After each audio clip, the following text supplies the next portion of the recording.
9वां अध्याय निशुंभ वध। मैं अर्धनारीश्वर के श्री विग्रह की निरंतर शरण लेती हूँ। उसका वर्ण बंदूक पुष्प और सुवर्ण के समान रक्त पीत मिश्रित है। वह अपनी भुजाओं में सुंदर अक्षमाला, पास, अंकुश और वरद मुद्रा धारण करती है। अर्ध चंद्र उसका आभूषण है तथा वह 3 नेत्रों से सुशोभित है। राजा ने कहा है, भगवान, आपने रक्त बीज के वध से संबंध रखने वाला देवी चरित्र का यह अद्भुत महात्म्य मुझे बतलाया। अब रक्त बीज के मारे जाने पर अत्यंत क्रोध में भरे हुए शुंभ और निशुंभ जो कर्म किया उसे मैं सुनना चाहता हूँ। ऋषि कहते हैं, राजन, युद्ध में रक्त बीज तथा अन्य दैत्यों के मारे जाने पर शुंभ और निशुंभ के क्रोध की सीमा न रही। अपनी विशाल सेना इस प्रकार मारी जाती देख निशुंभ अमरस में भरकर देवी की ओर दौड़ा। उसके साथ असुर की प्रधान सेना थी। उसके आगे पीछे तथा पार्श्व भाग में बड़े बड़े असुर थे जो क्रोध से ओठ चबाते हुए देवी को मार डालने के लिए आए। महाप्रक्रमी शुंभ भी अपनी सेना के साथ मातृगणों से युद्ध करके क्रोधवश चंडिका को मारने के लिए आ पहुंचा। तब देवी के साथ शुंभ और निशुंभ का घोर संग्राम छिड़ गया। वे दोनों दैत्य मेघों की भांति बाणों की भयंकर दृष्टि कर रहे थे। उन दोनों के चलाए हुए बाणों को चंडिका ने अपने बाणों के समूह से तुरंत काट डाला और शस्त्र समूह की वर्षा करके उन दोनों दैत्य पतियों के अंगों में भी चोट पहुंचाई। निशुंभ ने तीखी तलवार और चमकती हुई ढाल लेकर देवी के श्रेष्ठ वाहन सिंह के मस्तक पर प्रहार किया। अपने वाहन को चोट पहुंचने पर देवी ने छुरप्र नामक बाण से निशुंभ की श्रेष्ठ तलवार तुरंत ही काट डाली और उसकी ढाल को भी, जिसमें 8 चांद जड़े थे, खंड खंड कर दिया। ढाल और तलवार के कट जाने पर उस असुर ने शक्ति चलाई, किंतु सामने आने पर देवी ने चक्र से उसके भी 2 टुकड़े कर दिए। अब तो निशुंभ क्रोध से जल उठा और उस दानव ने देवी को मारने के लिए शूल उठाया, किंतु देवी ने समीप आने पर उसे भी मुक्के से मार कर चूर्ण कर दिया। तब उसने गदा घुमाकर चंडी के ऊपर चलाई, परंतु वह भी देवी के त्रिशूल से कटकर भस्म हो गई।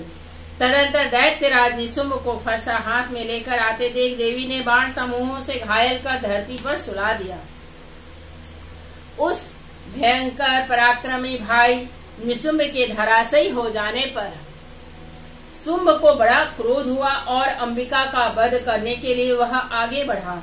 रथ पर बैठे बैठे ही उत्तम आयुधों से सुशोभित अपनी बड़ी बड़ी 8 अनुपम भुजाओं से समूचे आकाश को ढककर वह अद्भुत शोभा पाने लगा। उसे आते देख देवी ने शंख बजाया और धनुष की प्रत्यंचा का भी अत्यंत दुस्सह शब्द किया। साथ ही अपने घंटे के शब्द से जो समस्त दैत्य सैनिकों का तेज नष्ट करने वाला था, संपूर्ण दिशाओं को व्याप्त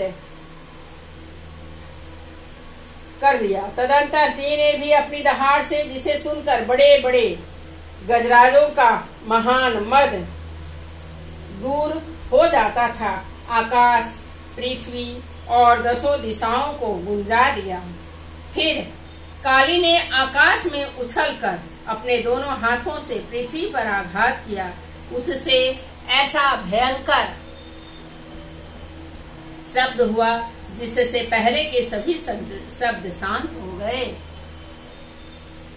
तत्पश्चात शिवदूती ने दैत्यों के लिए अमंगलजनक अट्टहास किया। इन शब्दों को सुनकर समस्त असुर थर्रा उठे, किंतु शुंभ को बड़ा क्रोध हुआ। उस समय देवी ने जब शुंभ को लक्ष्य करके कहा, ओ दुरात्मन, खड़ा रहा, तभी आकाश में खड़े हुए देवता बोल उठे, जय हो, जय हो। शुंभ ने वहां आकर ज्वालाओं से युक्त अत्यंत भयानक शक्ति चलाई। अग्निमय पर्वत के समान आती हुई उस शक्ति को देवी ने बड़े भारी सुलूके से दूर हटा दिया। उस समय शुंभ के सिंहनाद से तीनों लोग गूंज उठे। राजन, उसकी प्रतिध्वनि से वज्रपात के समान भयानक शब्द हुआ, जिसने अन्य सब शब्दों को जीत लिया। शुंभ के चलाए हुए बाणों को देवी ने और देवी के चलाए हुए बाणों के शुंभ ने अपने भयंकर बाणों द्वारा सैकड़ों और हजारों टुकड़े कर दिए। तब क्रोध में भरी हुई चंडिका ने शुंभ को शूल से मारा। उसके आघात से मूर्छित हो वह पृथ्वी पर गिर पड़ा। इतने में निशुंभ को चेतना हुई और उसने धनुष हाथ में लेकर बाणों द्वारा देवी, काली तथा सिंह को घायल कर डाला। फिर उस दैत्यराज ने 10,000 बाहें बनाकर चक्रों के प्रहार से चंडिका को आच्छादित कर दिया। तब दुर्गम पीड़ा का नाश करने वाली भगवती दुर्गा ने कुपित होकर अपने बाणों से उन चक्रों तथा बाणों को काट गिराया। यह देख निशुंभ दैत्य सेना के साथ चंडिका का वध करने के लिए हाथ में गदा ले बड़े वेग से दौड़ा। उसके आते ही चंडी ने तीखी धार वाली तलवार से उसकी गदा को शीघ्र ही काट डाला। तब उसने सूल हाथ में ले लिया। देवताओं को पीड़ा देने वाले निशुंभ को सूल में हाथ लिए हाथ में लिए आते देख चंडिका ने वेग से चलाए हुए अपने सूल से उसकी छाती छेद डाली। सूल से विलीन हो जाने पर उसकी छाती से एक दूसरा महाबली एवं महाप्रक्रमी पुरुष खड़ी रह कहता हुआ निकला। उस निकलते हुए पुरुष की बात सुनकर देवी उठकर ठठहाकर हंस पड़ी और खड़ग से उन्होंने उसका मस्तक काट डाला। फिर तो वह पृथ्वी पर गिर पड़ा। तदंतर सिंह अपनी दाढ़ों से वसुरों की गर्दन कुचलकर खाने लगा। यह बड़ा भयंकर दृश्य था। उधर काली तथा शिवदूती ने भी अन्यान्य दैत्यों का भक्षण आरंभ किया। कौमारी की शक्ति से विलीन होकर कितने ही महादैत्य नष्ट हो गए। ब्रह्माणी के मंत्रपूत जल से निस्तेज होकर कितने ही भाग खड़े हुए। कितने ही दैत्य माहेश्वरी के त्रिशूल से छिन्न भिन्न हो धराशायी हो गए। वाराही के थुतुंड के आघात से कितनों का पृथ्वी पर कछुआ निकल गया। वैष्णवी ने भी अपने चक्र से दानवों के टुकड़े टुकड़े कर डाले। ऐन्द्री के हाथ से छूटे हुए वज्र से भी कितने ही प्राणों से हाथ धो बैठे। कुछ असुर नष्ट हो गए, कुछ उस महायुद्ध से भाग गए तथा कितने ही काली, शिवदूती तथा सिंह के ग्रास बन गए। इस प्रकार श्री मार्कंडेय पुराण में सार्वणिक मनवंतर की कथा के अंतर्गत देवी महात्म्य में निशुंभ वध नामक 9वां अध्याय पूरा हुआ।